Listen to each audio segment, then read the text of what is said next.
Bismillahirrahmanirrahim. Esselamu Aleyküm değerli izleyenler. Yine aynı günde sizlerle birlikteyiz. Efendimizin Hazreti Hatice'den sonra ilk ailesi Sevde binti Zema'yı konuşacağız birlikte. Hoş geldiniz hocam. Hoş bulduk. Allah razı olsun. Nasılsınız? Elhamdülillah. Çok şükür. Sizler nasılsınız? Allah razı olsun hocam. Bizlere Sevde binti Zema'yı anlatacaksınız. Tanıyalım mı? Evet. Sevde binti Zema. Rahman ve Rahim olan Allah'ın adıyla deyip başlıyoruz inşallah. Babası Zema binti Kays'tır. Annesi Eşşumuz binti Kays. Peygamber Efendimizin soyuyla baba tarafından Lüey'de buluşur. Rivayetlerde yani bu şekilde geçer. O hicretin 53. Hicretten 53 yıl önce doğduğu da söylenmektedir yine. Efendimizin ikinci eşidir Hazreti Hatice'den sonra ve Peygamber Efendimiz Hazreti Hatice'den sonraki ilk ailesidir. Habeşistan'a hicret edenler arasındadır. Evet. Peki Efendimiz'den önceki evliliğine değinelim. Evet. Şimdi Hazreti Sevde annemiz Resulullah sallallahu aleyhi ve sellem ile evlenmeden önce başından bir evlilik daha geçmişti. Eşi amcasının oğlu Sekran bin Amr'dır. Bunlar tabii evleniyorlar. Evlendikten sonra 5 çocukları oluyor. Bazı rivayetlerde 6 olduğu da söyleniyor. Daha sonra ikisi beraber İslam dinini seçip Müslüman olanlar arasındadır. Yani ilk İslam'la tanışan Allah Resulü sallallahu aleyhi ve sellemin davetine ilk icabet edenler arasındadırlar. Hatta bazı rivayetlerde Sevde annemizin ilk iman ettiği, daha sonra eşini de ikna edip eşiyle konuşup İslam'ı anlattığı, İslam'ın güzelliklerini anlattığı ve eşinin de Müslüman olmasına vesile olmuş bir annemizdir. Şimdi o Mekke'nin ilk İslam geldiği zamanda Müslümanlara yaptığı işkencelere ailece kendileri de maruz kalmışlardır. Hem psikolojik baskı görmüşlerdir hem de bedenen işkence çekmişlerdir. Hatta o dönemlerde Sevde annemizin ailesinde Müslüman olan yoktu. O aile baskısını çok görmüş bir annemizdir. Ve tabi Peygamber Efendimiz'e hicret emri geldiği zaman Habeşistan'a hicret izni ilk çıktığı zaman hani sayıları çok az olan bir kafile Habeşistan'a hicret ediyor. Daha sonra orada Müslümanlara çok iyi davranıldı. Dinlerini yeni iman eden insanların dinlerini çok rahat yaşadıklarının haberi Mekke'ye gelince ikinci kafile yine yola döküldü, yola çıktı. Sevde annemiz ve eşi Sekran bin Amr da bunların içerisinde. Onlar da Habeşistan'a hicret ettiler. Habeşistan'da belirli bir süre kaldılar. Tabii hani bazı rivayetlerde Sekran bin Amr'ın orada rahatsızlığı sebebiyle tekrar Mekke'ye döndüğü söylenir. Bazı rivayetlerde de orada vefat ettiği söylenir. Şimdi o dönemlerde insanın kendi evini, malını, mülkünü bırakması çok da kolay şeyler değildi. Sevde annemiz eşiyle beraber İslam dini uğrunda sahip oldukları tüm güzellikleri geride bırakıp Habeşistan'a hicret etmişlerdi. Aynı şekilde dönüşleri de bir hüzünlü oldu ki Sekran bin Amr rahatsızlandı ve kısa bir süre Mekke'de yaşadıktan sonra o rahatsızlığı sebebiyle Sekran bin Amr vefat etti. Sevde annemiz 5 çocuğuyla beraber Mekke'de o Müslümanlara boykot yapılan, zulüm yapılan, işkenceler yapılan dönemde himayesiz bir şekilde kaldı. Ve bir dönem babasının evinde kalmak zorunda kaldığı için babasından da psikolojik yönde baskı gördü. Çünkü o dönemde İman babası, evet, ailesi. hem babası hem kardeşleri iman etmemişlerdi ve ona baskı yapıyorlardı. Düşünün, bir kadın başınıza 5 çocuğunuzla dul bir şekilde babanızın evine gidiyorsunuz. Hem inancınızdan dolayı sıkıntı çekiyorsunuz hem de çocuklarınızdan dolayı bir takım sıkıntılar çekiyorsunuz. Sevde annemiz bu sıkıntıları çok yaşamıştı. Ta ki Peygamber Efendimiz sallallahu aleyhi ve sellem ile beraber evleninceye kadar. Oraya değinmeden önce, Efendimizle evliliğine değinmeden önce onların evliliğine sebep olan, vesile olan kişiden bahsetmek istiyoruz. Evet. Bu süreci nasıl gerçekleşti ve neden Sevde binti Zema'ydı Peygamber Efendimizin tercihi? Evet. Şimdi Peygamber Efendimiz yaklaşık 2,5-3 sene yakın gibi bir süre Hazreti Hatice validemizin vefatından sonra evlenmedi. Tabii Peygamber Efendimiz insan olması hasebiyle en sevdiği, en korunaklı limanını kaybetmişti. En sevgilisini kaybetmişti. Hiç kimsenin destek vermediği, o dönemde ona destek veren, malıyla, canıyla sürekli eşinin yanında olan itaatkar bir eş kaybetmişti. Tabii ki bunlar hem unutması kolay şeyler değildi. Zorlu bir süreçten geçmişti. Evet. Evet, çok zorlu bir süreçten geçmişti. Şimdi empati kurduğumuz zaman biz aslında daha iyi anlayabiliyoruz. Hani Hazreti Hatice'nin hayatını anlattığımız zaman Hazreti Hatice'nin peygamberin hayatında neyi ifade ettiğini biz gördük. Hazreti Hatice bir eşten öteydi Resulullah için. Resulullah sallallahu aleyhi ve sellemin de onu unutması kolay olmadı. Yani zaten daha sonraki eşlerinin hayatını işlersek nasip olursa orada da Hazreti Hatice'yi biz çok göreceğiz. Yani bedenen orada değil ama sözlerde, kavilde Resulullah sallallahu aleyhi ve sellem Hazreti Hatice'den çok bahseder. Böyle bir eşten sonra tabii ki yeni bir evlilik işine girişmesi çok da kolay bir şey değildi. Şimdi tabii ashab da Resulullah sallallahu aleyhi ve sellem'in bu durumunu görünce insan olması yönüyle çok üzülüyorlardı. Çünkü bir insan ne kadar güçlü, kuvvetli olursa olsun hem erkek için hem kadın için yanında bir eşe ihtiyacı muhakkak vardır. Resulullah sallallahu aleyhi ve sellemin 2 çocuğu vardı. Hazreti Fatıma ve kızlarından Ümmü Gülsüm vardı. 2 çocukla Resulullah bir evde yaşıyor ve o çocuklara da Hazreti Hatice gibi bir annenin yokluğunu hissettirmeme adına çabasını, gayretini sahabeler görüyordu ve bu duruma çok da üzülüyorlardı. Tabii ellerinden geleni yapıyorlardı ama bir evin içerisinde anne olmadığı zaman o evde düzen çok da olmaz. Yani evin temelleri anne üzerine kurulur. Bir evde anne varsa kadın toparlayıcıdır aslında. Şimdi Resulullah Hazreti Hatice'nin yokluğunu çocuklarına çok hissettirmemek için çaba sarf ediyordu ama bir annenin yokluğu bir evin içerisinde her zaman belli olacak. Her zaman da belli olur. Ve bu durumu gören sahabe çok üzülüyor ve Resulullah'ın evlenmesini de içten içe istiyorlar. Ama bu konuyu kendisine açmaya karşı hiç kimse cesaret edemiyor. Çünkü Hazreti Hatice gibi bir kadından sonra aslında Resulullah'a kim eş olabilir? Bunu düşünüyorlardı. Bu sorunun cevabını da kendilerine bile verememişken Resulullah'a nasıl bu teklifte bulunsunlar diyorsunuz. Evet, yani onun tedirginliği vardı. Yoksa hani Resulullah'a eş olmak isteyen yüzlerce belki kişi olabilirdi. Ama acaba hani ona kim denk olabilirdi? Hazreti Hatice'den sonra belki Hazreti Hatice onun için çok büyük bir eşti. Yani her yönüyle. Hazreti Hatice'den sonra Resulullah'a kim eş olabilirdi? Şimdi Havle İbn Mazum'un, Osman bin İbn Mazum'un eşi Havle sahabelerden, kendisi de eşi, bir gün Resulullah'ın yanına gidiyor. Tabi dediğim gibi bu durum bütün sahabeleri rahatsız ediyor ama içlerinden bir tek Osman İbn Mazum'un eşi, onun eşi Havle. Havle cesaret ediyor, cesaretini topluyor.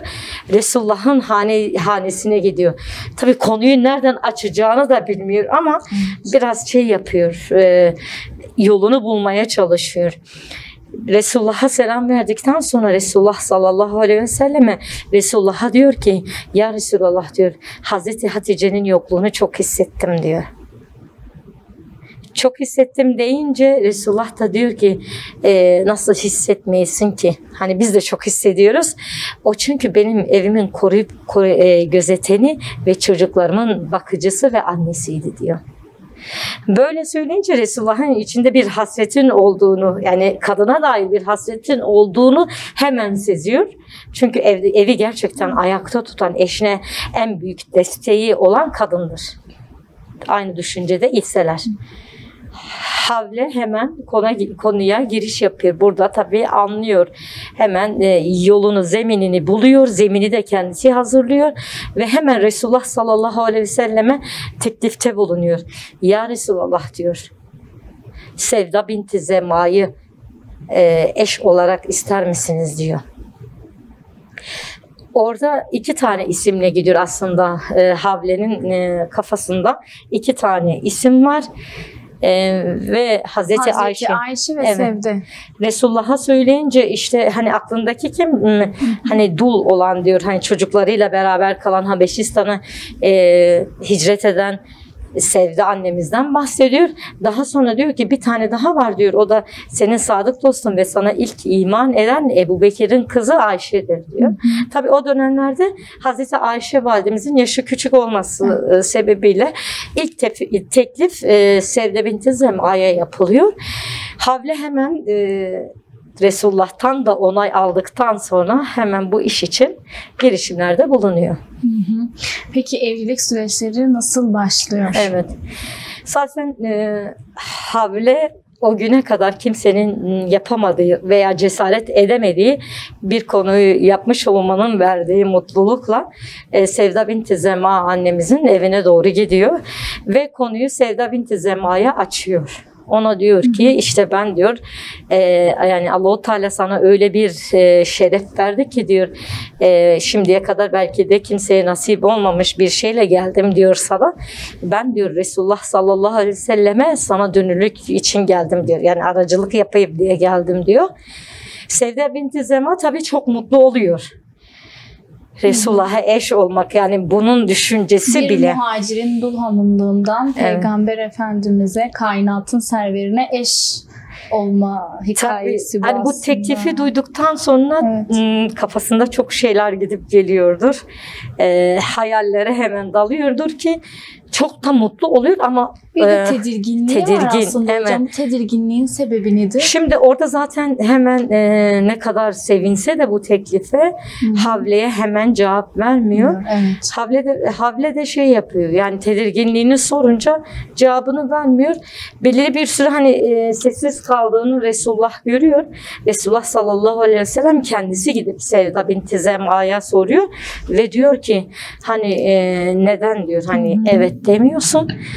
Orada Sevde binti Zema diyor, Resulullah sallallahu aleyhi ve selleme diyor ki ya Resulullah bildiğiniz üzere diyor benim 5 tane küçük çocuğum var diyor.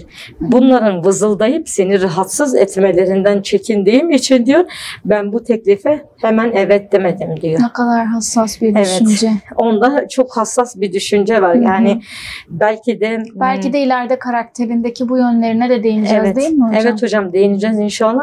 Şimdi bir kadın için Resulullah'a eş olmak, müminlerin annesi olmak, yani kıyamete kadar gelecek olan tüm müminlere anne olmak şerefini Resulullah'ın rahatına tercih ediyor ilk etapta. Çünkü Resulullah'a cevap hemen vermiyor.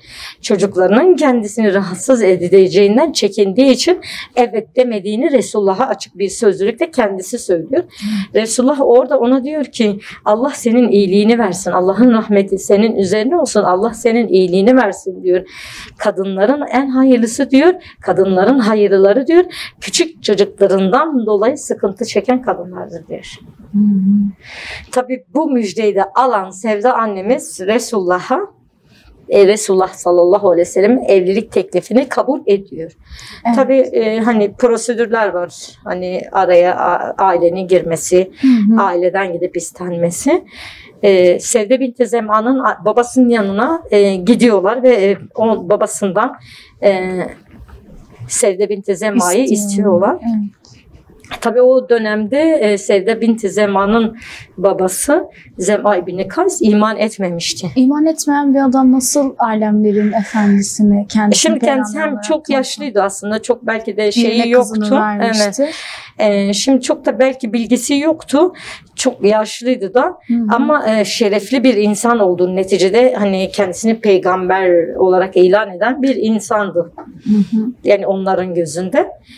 Tabii ki böyle bir insanla evlenmesi onlar açısından şerefli bir şeydir. Bir de Peygamber Efendimizin önceki aslında el emin güvenirliği, Evet. hani Arap Yarımadası'nda da bayağı nam salmıştı. Evet. Ondan da kaynaklanır olabilir mi acaba? O da olabilir. Etkisi muhakkak var. O da olabilir. Yani zaten hani çok da sonrasından zaten kalpleri o kadar katı değil. Sonrasından zaten Sevde binti Zema'nın evliliğinden sonra Resulullah'la ailesinden büyük bir kısım iman ediyor. Evet, iman ediyorlar. Ve 400 dirhem karşılığında Resulullah sallallahu aleyhi ve sellemin nikahı ile Sevde binti Zema'nın nikahı Ramazan ayında kıyılıyor. Ramazan ayında. Evet. Peygamber Efendimiz sallallahu aleyhi ve sellemin ona peygamberlik geldiğinin 10. yılında Mekke'de bu nikah gerçekleşiyor. Peki bundan önce Sevde annemizin gördüğü rüya vardı. Evet. Bir de bu rüyayı konuşalım istiyorum. Evet. Şimdi Sevda binti Zem'a bazı rivayetlerde 2 tane rüya gördüğü söylenir. Eşi vefat etmeden önce, ilk eşi vefat etmeden önce Sekran bin Amr'a bir gün uyanıyor ve diyor ki ey Sekran diyor, ben bu gece rüyamda diyor ayın gökyüzünden inip benim üzerime doğru geldiğini ve üzerimde kaldığını gördüm diyor. Ve bu şekilde tabir ediyor. Kendisi de anlatınca sanki diyor hani ben öleceğim diyor, sen peygamber ile evleneceksin. Başka bir tane rüyasının tabirinde de diyor ki sen şerefli bir insan ile evleneceksin diyor. Tabii Sevda annemiz orada düşünüyor yani benim gibi 50 küsür yaşında, çünkü peygamber ile evlendiği zaman 50'nin üzerinde, peygamber de 50 yaşında yaşlı bir kadın. Yani diyor ki hani nasıl şerefli bir insan beni alır, 5 çocuk dul bir kadın nasıl beni alabilir diyor. Tabi bu düşüncelerle kalırken Resulullah'tan teklif gelince bu rüyaların manasının da bu şekilde olduğunu daha iyi anlıyor. Anladım. Peki onun için, Sevda annemiz için hakkından feragat edilen kadın diye geçiyor kitaplarda, kaynaklarda. Bunun aslı nedir? Şimdi Hazreti Resulullah sallallahu aleyhi ve sellem Sevda annemizle evlendikten kısa bir süre sonra Medine'ye hicret ediyorlar ya. Medine'ye hicret ettikten sonra tabii orada Resulullah sallallahu aleyhi ve selleme evler yapılıyor. Daha sonra Hazreti Ayşe evin içine dahil oluyor. Yani peygamber ile nikahları kıyılıyor.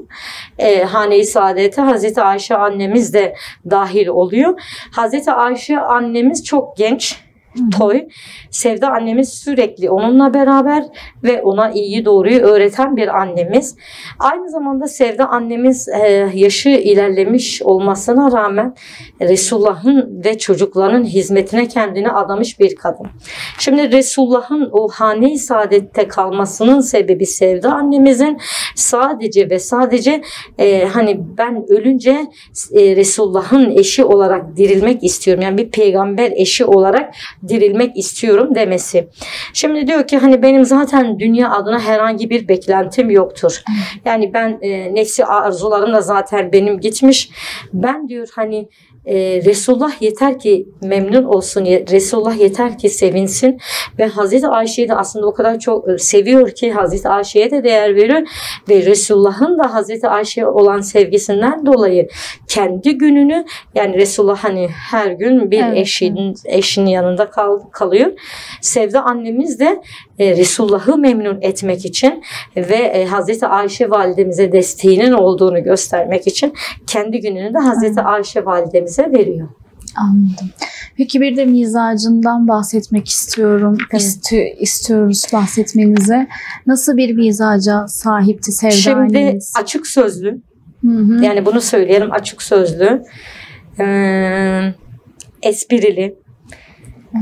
Cömert bir kadın. Şimdi açık sözü ne şekilde? Zaten ilk şeyde de gördük, Resulullah onun ayağına gidiyor. Hani evlilik teklifini neden kabul etmiyor?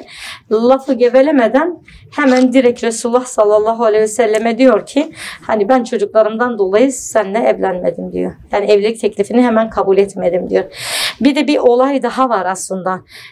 Mesela Hazreti Ayşe validemiz de söylüyor diyor hani o sözünü asla sakınmazdı diyor. Yerinde olmak istediğim kadınların ilki diyor en sevimlisi Sevda binti Zem'a'dır diyor. Çünkü o sözünü açık yüreklilikle söyleyen bir kadındı. Şimdi savaştan sonra Hazreti Sevda annemizin kayınbiraderi, eski kayınbiraderi esirler arasında onun elinin bağlı olduğunu görür ve yanından geçiyor. Diyor, yani yakışıyor mu sana bu şekilde olmak diyor. Yani bir esir olarak ellerinin bağlı olması çok mu güzel bir şey diyor. Açık yürekli. Tabii Resulullah burada Sevda annemizi uyarıyor. Hani niçin böyle bir şey söyledi? Vallahi diyor hani ben bunu kafirlerin tarafına mı tuttun diyor. Kafirleri bize karşı kışkırtmak mı istiyorsun diyor Sevda annemize. Vallahi diyor benim gayem o değildir diyor. Sadece onu esirler arasında eli öyle o şekilde bağlı görünce üzüldüm diyor. Evet. Buradan da onun açık sözlülüğünü görebiliyoruz. Şimdi çok espriliydi. Resulullah'ın hayatında şakayı seven bir hanımdı. Bir gün yine Resulullah sallallahu aleyhi ve sellem ile birlikte namaz kılıyorlar.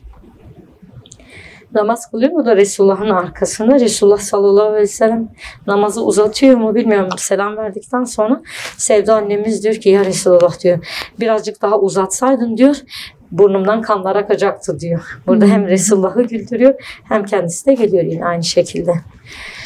Peygamber Efendimizin vefatından sonraki hayatı nasıl oldu? Peygamber Efendimiz ondan önce vefat etti. Evet. O bu sürede nasıl sabretti? Evet yani kolay değildi. Çünkü gerçekten Sevda annemiz için Resulullah sallallahu aleyhi ve sellem esaretten kurtulma, himaye altına alınma, müminlerin annesi olma.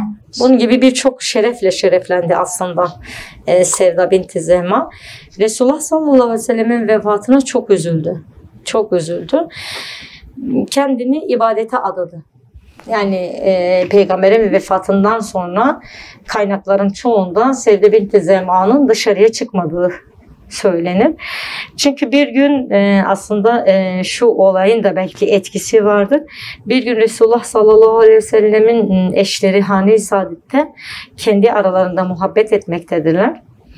Ve işte hangimiz acaba Resulullah'a ilk kavuşacak olanlarız tartışması, sohbetine girişiyorlar. Tam o sırada Resulullah sallallahu aleyhi ve sellem geliyor ve ya Resulullah diyorlar hani senden sonra sana ilk kavuşacak olan kimdir diyorlar. Orada Peygamber sallallahu aleyhi ve sellem onlara diyor ki sizden bana ilk kavuşacak olan diyor kolu en uzun olanınızdır diyor. Şimdi tabii bunlar o yarışa giriyor. Kollarını ölçüyorlar. Kolu en uzun olan Sevda annemiz çıkıyor. Sevda annemiz zaten fiziksel özellikleri bakımından iri, uzun boylu ve iri bir kadındı. Evet. İri bir kadın olması hasebiyle kolu da en uzun olan oydu.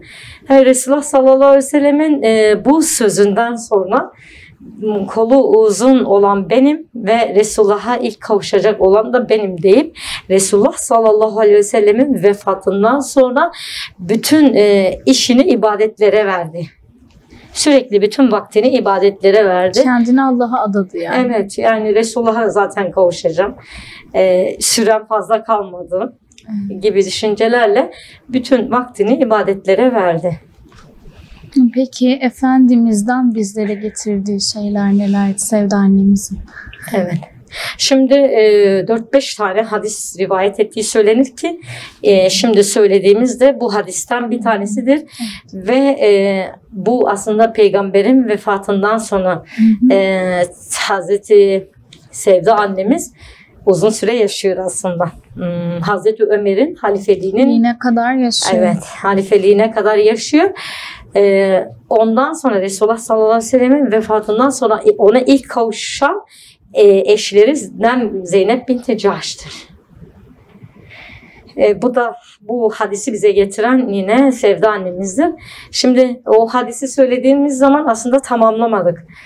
Sonunda da Hazreti Zeynep'in ilk ona vefat ettiği söyleniyor. Daha sonra anlaşılıyor ki eli uzun olmak en çok sadakayı verendir. Zeynep binti Cahş annemiz de sadaka konusunda bütün peygamberin eşlerinden daha çok eli açıktı. Yalnız o Peygamber Efendimizin o sözünü de kolu en uzun olan sözünü de böyle anlamak da birazcık daha gerçekten hani espri olarak konuşuyorum. Güldürecek, bizleri de güldürecek bir durumdu. Hocam kısa bir araya girelim. İnşallah tekrardan devam edelim. Değerli izleyenler, kısa bir aradan sonra tekrardan sizlerleyiz.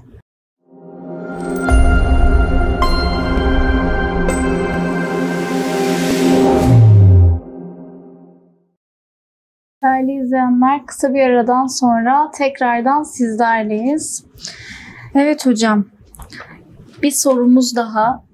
Medine'deki Sevda annemiz ve Mekke'deki Sevda annemiz. Evet. Şimdi Mekke döneminde zaten hani Resulullah ile evlendikten sonra belirli bir süre Mekke'de kalıyorlar. Daha sonra Allah Resulü sallallahu aleyhi ve selleme hicret izni gelince Resulullah sallallahu aleyhi ve sellem sadık dostu Hazreti Ebu Bekir ile birlikte Mekke'den Medine'ye hicret etti. Tabi hicreti sadece Hazreti Ebu Bekir ile Resulullah sallallahu aleyhi ve sellem beraber yaptılar. O dönemde Sevda annemiz Ümmü Gülsüm ve Fatıma da Mekke'de kalanlar arasındaydı. Bunlar belli bir süre kalıyor Mekke'de. Peygamber Efendimiz Medine'ye gittikten sonra Medine'de 7 ay gibi bir süre içerisinde mescit yapılıyor. Mescitte de hücreler yapılıyor, daha doğrusu odacıklar yapılıyor Resulullah'ın eşlerine. Resulullah'ın evi olduktan sonra artık Resulullah sallallahu aleyhi ve sellem bu sefer Ebu Rafi'yi gönderiyor. Zeyd bin Harise ve Ebu Rafi. Zeyd bin Harise de Ümmü Eymen annemiz Mekke'de olduğu için, Ebu Rafi de Sevda annemiz ile Ümmü Gülsüm ve Hazreti Fatıma'yı almak için Mekke'ye doğru gidiyorlar. Ve onları getiriyorlar. Artık Resulullah sallallahu aleyhi ve sellem ile birlikte Medine dönemi onlar için başlamış oluyor. Medine dönemi başlıyor ve orada Resulullah sallallahu aleyhi ve sellemin Mekke'den Medine'ye hicret ettiği ve onların da kendi yanına aldığı 7 ay gibi bir süre zarfı vardı. Şimdi burada dikkat edilecek en önemli unsur Resulullah sallallahu aleyhi ve sellemin en kıymetlileri, kızları Sevda annemiz ile beraber kaldılar ve Resulullah hani gönlü razı bir şekilde onların himayesini Sevda annemize bırakıp o şekilde gitmişti. Daha sonra Medine döneminde yine Sevda annemiz belirli bir süre kızlara kendisi bakıyor ve bundan çok da mutlu oluyor. Yani Resulullah'ı mutlu etmenin en güzel yolu onun o yetimlerine bakmak olduğunu o çok iyi biliyor ve anneleri olmayan o 2 kıza kendi çocukları gibi bakıyor. Allah ondan razı olsun. Amin. Peki vefatı nasıl oldu? Şimdi dedik ya, Sevde binti Zem'a uzun süre yaşıyor. Yani Hazreti Ömer'in hilafetine kadar da yaşıyor. Hatta bir rivayette Hazreti Ömer'in hilafeti döneminde Hazreti Ömer Sevda annemize içi para dolu bir kese gönderiyor. Sevde binti Zem'a annemiz soruyor. Diyor ki bu nedir? Ona diyorlar ki işte Halife Ömer sana para gönderdi, dinar gönderdi diyor. Sevda annemiz orada diyor ki hani bu hurmadır mı? Hurma mıdır ki bu kadar çoktur Ömer bana göndermiş diyor. Hemen kalkıyor onu bütün fakirlere dağıtıyor. Eli açık. Evet, eli açık. Zaten biraz önce de onun cömertliğinden bahsetmiştik. Çok cömert bir hanım olduğundan bahsetmiştik. Ve tabii Medine döneminde de hani bu cömertliklerini yapmaya devam ediyor. Sürekli fakir fukaraya yardım ediyor. O Medine döneminde hani onun tayf işlemesi olarak bilinen, tayf vericiliği olarak bilinen, o zaman el sanatlarını çok iyi bilen bir hanımdır.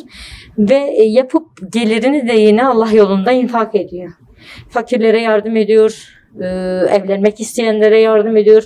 Evlenecek olan genç kızların çeyizinde de yardımda bulunan bir annemiz. Ya.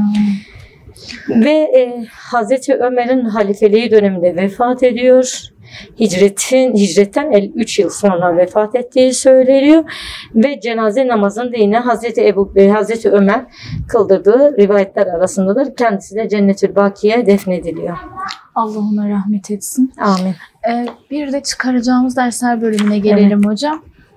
Evet. Hazreti Sevde annemizin hayatından nasıl dersler çıkarmamız gerekiyor? Hayatımıza hangi yönleriyle örnek almamız gerekiyor kendisine? Şimdi birçok ders vardır yine Hazreti Sevde annemizin hayatından çıkaracağımız. En önemli derslerden bir tanesi de yine kendisinin hani bir kadın olarak kendi inanmış olduğu davadan asla vazgeçmemesi.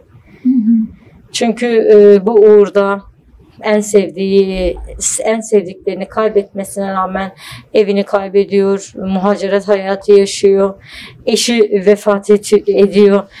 Birçok sıkıntıya rağmen ve aile baskısına rağmen asla kendi davasından vazgeçmiyor.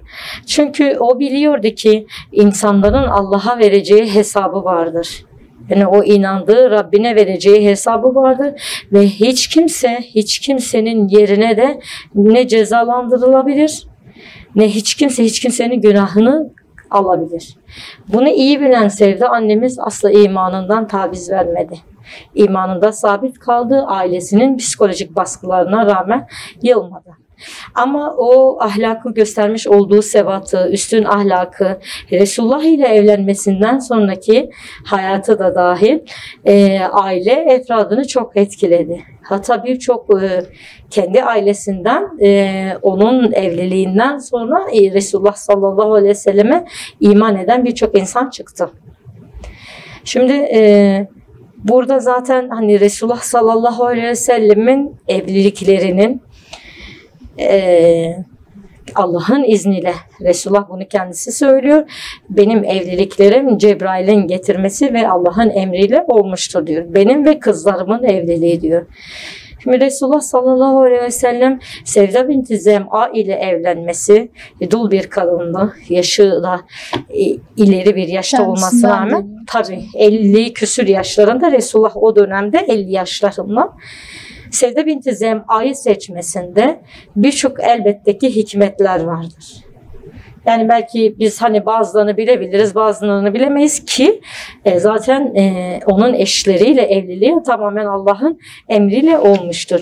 Şimdi Sevde validemiz, Sevde annemiz tam bir iman fedaisiydi. İmanından asla taviz vermeyen bir annemizdir. Sadık bir mümineydi ve hani ailesinin baskısına rağmen o kendi davasından asla taviz vermedi. Efendimizin onu tercih etmesindeki en önemli nedenlerinden biri de evet.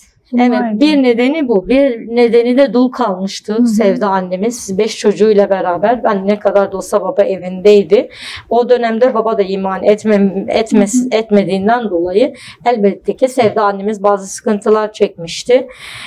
Resulullah sallallahu aleyhi ve sellem de hani bunu ödüllendirmek için, çünkü iman fedaisi bir kadın, imanından asla taviz vermeyen bir kadın, dul bir kadın, himayeye ihtiyacı olan bir kadın ve Havle'nin de teklifiyle birlikte onu hemen kabul etmesi. Hem de kendi çocuklarına da çok iyi bir hami olacağını aslında biliyordu Resulullah sallallahu aleyhi ve sellem. Hani genç bir kız almış olsaydı belki genç kız ilk etapta kendi kızlarıyla ilgilenemezdi. Kendisinin de çocukları bir anne olması hasebiyle Resulullah'ın çocuklarına daha iyi bakacaktı. Önceden tecrübe sahibi olan birini tercih etmesi. Burada yine evliliğin denklikleri arasında var. Olması gereken bir kaide. Evet. Bir başka? Evet. Şimdi Resulullah'ın hayatında hani ona eş olarak eş olması herhalde bu dünyadaki en şerefli şey olsa gerek, bir dul kadın bir dul kadının. Şimdi o hani o kadar sabretti. Asla hiçbir şekilde hiçbir şeyden de taviz vermedi. Ne imandan ne inancından taviz vermedi. Ve Allahu Teala onu o kadar güzel bir şekilde ödüllendirdi ki. Çünkü o hep sabretti. Yani birçok imtihandan geçti. Şimdi bizler bunları hikaye ederken, anlatırken biraz empati kuralım. Empati kurmadan anlattığımız zaman sadece sözden, konuşmalarımızdan çıkan bir hayat olarak karşımıza çıkar. Ama bizler hani biraz derine indiğimiz zaman, empati kurduğumuz zaman o dönemin şartlarında 5 çocuğuyla dul kalmış bir kadın ve her türlü sıkıntıya sabretmiş bir kadın. Evet. Sabrının mükafatını da Allah Resulüne eş olma şerefiyle Allah-u Teala taçlandırıyor. Tabii ki bu dünyadaki mükafatı, Allah katındaki mükafatı da bambaşkadır. O mesela çok itaatkar bir eşti. Resulullah sallallahu aleyhi ve sellem ona o dönemde, onun var olduğu dönemde Ahzab suresi 33. ayet iniyor. Ayetler iniyor, daha doğrusu birkaç ayet iniyor. Hani mümin kadınlara, mümin peygamberlerin eşlerine söyle, vakarla evlerinde otursunlar ayetini duyuyor. Yani herhangi bir ihtiyaç olmaksızın dışarı çıkmasınlar. Mealen. Bu ayeti duyduktan sonra mesela o kadar itaatkar ki işittik ve itaat ettik düşüncesiyle hareket ediyor. Allah'ın ayetine karşı ve Resulullah'ın vefatından sonra asla dışarıya uzun yolculuklara çıkmıyor. Ne hac yapıyor ne umre yapıyor. Mesela Resulullah'ın diğer eşleri, genç olan eşleri Hazreti Ayşe'dir, diğer eşleri mesela sürekli her dönemde hac ve umre yapıyorlar. Ona niçin gelmiyorsun dedikleri zaman diyor ki ben zaten hacımı da yaptım, umremi de yaptım. Resulullah'tan ben bu ayeti duydum diyor. Peygamberlerin eşlerine söyle, peygamberin eşlerine söyle, vakarla evlerinde otursunlar diyor. Evet. Tabii ki ondan sonra ayetin geri kalan kısmı da var. Hazreti Ayşe validemiz de o ayetin geri kalan kısmını bir ihtiyaç için dışarı çıktıkları zaman cilbaplarını üzerine alsınlar diyor. Bir seferinde yine Hazreti bir ihtiyaç için dışarı çıkıyor. Biliyorsunuz Mekke döneminde o zaman ihtiyaçlar dışarıda giderilirdi. Yine bir gün dışarıya çıktığı zaman Hazreti Ömer onu görüyor. Ben seni tanıdım diyor Sevde. Sevde annemize diyor ki Sevde binti Zeba ben seni tanıdım diyor. Çünkü Sevde annemiz iri cüsseli uzun boylu bir hanımdı. Yani nerede olursa olsun insanlar arasında tanınırdı, bilinirdi. Ve bunu gelip Resulullah'a söylüyor. Ya Resulullah Ömer beni gördü ve bana böyle söyledi diyor. Şimdi açık sözlü bir kadın. Kimilerine göre bu arada bu hicab ayetinin de nuzulüne sebep olmuştur. Aynen bu olay üzerine de hicab ayetinin nuzul olduğu da söylenmektedir. Aynen. Evet. Nuzul olduğu da söylenmektedir. Bazı rivayetlerde bu şekilde de geçmektedir. Şimdi sabrın sonu her zaman selamettir. Biz bunu bilelim. Yani sabrın bizim için en önemli azık olduğunu hiçbir zaman unutmayalım. Dünya imtihan dünyasıdır. Herkes bir şekilde imtihan olur. Bir alanda, iki alanda, üç alanda fark etmez. Birileriyle imtihan olur. Ama en önemli azık iman ehli için sabırdır. O sabır azığını kuşandığı zaman Allahu Teala dünyada da ahirette de ona saadet kapılarını açar. Bunu hiçbir zaman unutmayalım. Bakın Sevde annemizin o zor durumdan sonra Allahu Teala onu öyle bir şerefle şereflendirdi ki belki hiçbir zaman aklına gelmeyecek bir şeydi. Kendi çabalarıyla da olmazdı. Evet, kendi çabasıyla da elde edemeyeceği bir makamdı belki. Ama Allahu Teala'nın ona Resulullah'a söylemesiyle beraber Resulullah'a eş olmuştur. Burada hocam hani şunu da çıkaramaz mıyız? Peygamber Efendimizin ona gitmesi, hani çocuk müjdesine, çocuklara bakan kadının aslında hani evet. bir şerefe sahip olduğu müjdesini vermesi. Evet. Evet, zaten çıkaracağımız en önemli ders de Allah kendisinden razı olsun kıyamete kadar. Şimdi burada çok güzel bir müjdeyle geldi. Resulullah hani Resulullah'la evlenmeyi ilk başta teklife sıcak baktığı halde teklifin cevabını vermiyor ya. Orada Resulullah ona diyor ki kadınların en hayırlıları diyor çocuğundan dolayı sıkıntı çeken kadınlardır diyor. Bu hadisin müsebbibi Sevde annemizdir. Hatta bize kadar gelmesi, bizim de bu şekilde bazen olur ki hani çocuklarımızdan dolayı bazı sıkıntılar çekeriz ama neticesinde de bir müjde alırız Allah'tan. Kadınların hayırları, sabrettiğimiz takdirde bizler hayırlı oluyoruz. Yani bu da herkese nasip olmayacak bir Efendimiz makam. bu müjdeyi sadece kendisine değil aslında bütün mümin kadınlara. Evet, işte müsebbibi dedik ya, bu müjdenin müsebbibi Sevde binti Zema annemizdir. Allah kendisinden razı olsundur ki bu olayla bize bir müjde getirdi. Böyle bir soru sormasaydı Evet. belki de o müjdeyi Evet, alamazdı. evet.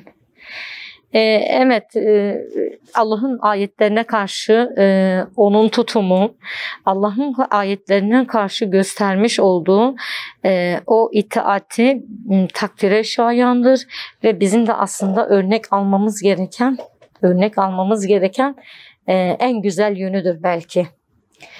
Yani kendisi müminlerin annesi olması hasebiyle müminlerin annesiydi ve birçok hani ayetin gelişine belki kendisi tanıklık etti. Kendisi tanıklık etti ve kendi hane-i saadet içinde birçok ayet indi. Peygamber eşleri içinde birçok ayet indi ve oradaki Sevde annemizin tutumu, oradaki Sevde annemizin itaati, işittik ve itaat ettik üzerineydi. Biz Sevde annemizin hayatında bunu görebiliyoruz. Şimdi Sevde annemiz Peygamber Efendimiz sallallahu aleyhi ve sellem vefat etmeden önce onunla beraber veda hacına gidiyor. Veda hacına gidiyor ve kendisi iri cüsseli, hareket konusunda da bazen bazı sıkıntılar yaşıyor ve Resulullah sallallahu aleyhi ve selleme diyor ki ben diyor hani daha önceden Müzdelife'den ayrılsam, şeytan taşlamaya gitsem diyor, bir sakıncası var mı diyor. Resulullah yok diyor ve gidip herkesten önce hacını ve umresini yapıyor. Buradaki özeni, itaati, buradaki göstermiş olduğu hassasiyet, yani hem ben hani kimseyi rahatsız etmeyeyim, kimse benden rahatsızlık duymasın ve benim ağır hareketimlerden dolayı kimsenin işi aksamasın. Buradaki incelik bu. Hassas aslında. Hem Evet. sizin anlattığınız başından Evet. ve sonuna kadar biz Sevde annemizdeki en belirgin özelliklerinden biri de gerçekten hassas ve Evet. ince düşünceli olduğunu görüyoruz. Evet, yani zaten hep o kadar fedakar bir kadın ki kendisini sürekli Hazreti Resulullah sallallahu aleyhi ve sellem, tabii onun evliliğinden sonra onu memnun etmeye adamış bir hanım. Hazreti Ayşe'nin sürekli hizmetinde bulunmak için, çünkü o biliyordu ki Hazreti Ayşe annemiz çok gençti, tecrübesizdi. Sürekli Hazreti Ayşe annemize yol gösterirdi, destek olurdu. Bunu da bu şekilde bilelim. Ve Peygamber Efendimiz'in hani ondan bize gelen hadislerden bir tanesi de yine hani kolu uzun olma. Sizin bana en çabuk gelecek olanınız, kolu en uzun olanınız diyor. Bu hadisi de yine Sevda annemiz bize getiriyor ve o kendisi cömertlikte en üst safhadaydı. Sürekli cömertti. Yani kendisi ihtiyaç sahibi olduğu halde yine ihtiyaç sahiplerini düşünürdü. Hiçbir zaman kendi yanında fazla mal bırakmazdı. Sürekli zaten Allah nasip ederse Resulullah'ın diğer eşlerini de beraber anlatırsak, beraber konuşursak hepsinin aslında sadaka konusunda, infak konusunda göstermiş oldukları azami derecedeki hassasiyeti, sürekli bir yarış halindedirler. Yani sürekli onların gayesi ahiret adına bir yatırım yapmak. Yani sürekli aslında ahiret yurdunu idame etmek için onlar uğraşırlardı. Yani bu dünyanın gelip geçici olduğunu biliyorlardı. Yakinen iman etmişlerdi. En çok da onlardan öğreniyoruz aslında dünya hayatının geçici olduğunu. Evet. Mesela hani kadın erkek demeden kendi güçleri nispetince onlar o dönemde İslam davasına hizmet etmişlerdir. Hiçbir zaman hiçbiri mücadeleden geri kalmamışlardır. Mallarıyla, canlarıyla ve bedel ödeyerek İslam davasını korumak için, muhafaza etmek için ellerinden geleni yapmışlardır. Mesela Sevde annemizi biz Uhud Savaşı'nda görebiliyoruz. Uhud Savaşı'na katılmış ve Uhud Savaşı'nda yaralıları hem su taşımış hem de onların yaralarını sarmıştır. Hani onun gücü ona yetiyordu ve onu yapmıştı. Hiçbir zaman mücadeleden onlar geri kalmamışlardır. Sürekli Allah yolunda bedelse hani ne şekilde bedel vermemiz gerekiyorsa biz bedel vermeye hazırız demişlerdi. Bunu sözleriyle değil hareketleriyle göstermişlerdir. Bakın ilk iman edenleri bizler biliyoruz. Sürekli de konuşuyoruz. İlk iman edenler bedeli en çok ödeyenlerdir. Sonrasından gelenler hani Mekke döneminde özellikle iman eden Müslümanlar ki Sevda annemiz ile eşi Sekran bin Amr en çok işkence görenler arasında. Onlar da mesela hicretler yaşamışlar, tecritler görmüşler. Mekke döneminde en çok sıkıntıyı çeken insanlar arasında. Çünkü kendileri de ilk iman edenler arasındaydı. Daha sonra hani Medine dönemi kısmen onlar için bir rahatlama dönemi oldu. Tabii Sevda annemiz Medine döneminde hani Mekke döneminde Sekran bin Amr'ın eşiyken çok sıkıntılar çekti. Ama Resulullah'ın hane-i saadetine dahil olduktan sonra artık sıkıntıları yavaş yavaş azaldı. Yani Allahu Teala'nın ona hangi hayırları açtığını bilmedi. Ama o sabrının neticesiydi, sabrının mükafatıydı. Şimdi Medine dönemi onun için çok farklıydı.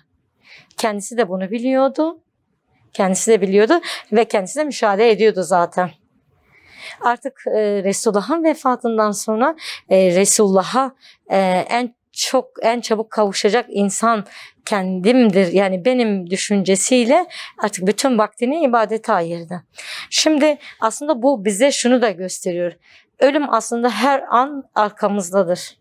Bizlerin sürekli her an ölecekmiş gibi ahiret yurdu için hazırlık yapmamız gerektiği. Yani illaki bunun haberini almak, illaki bunun rüyasını görmek gerekiyor mu? Hayır. İnsanoğlu Allah-u Teala onu var ettikten sonra bir gün öleceğini ona söylüyor, bildiriyor. Her gün yani ölüm de var düşüncesiyle ahiret yurdu için hazırlık yapmamız lazım. Bakın bu kadar hayatlar anlatıyoruz. Hayatlarına baktığımız zaman onların dünya adına ya da dünyada makam mevki sahibi olma adına herhangi bir iş yaptıklarını görüyor muyuz? Görmüyoruz. Onların hayatı tamamen ne üzerine kuruludur? Hani ahiret yurdunu idame etme adına. Çünkü dünya ahiretin tarlasıdır. Dünyada ne ekersen onu biçersin. İlim, amel ve ihlas üzerine kurulan yuvaları aslında biz konuşuyoruz. Evet, şimdi onlar ayetleri duyar duymaz, yani biz hayatlarından bunu çıkarabiliyoruz. Ayetleri duyar duymaz öyle bir itaatleri vardır ki ayet, hani kulak ardı etmiyor veya şimdi müsait değilim demiyorlar. Daha sonra yaparım demiyorlar. Çünkü erteleyenlerin helak olduğunu biliyorlardı.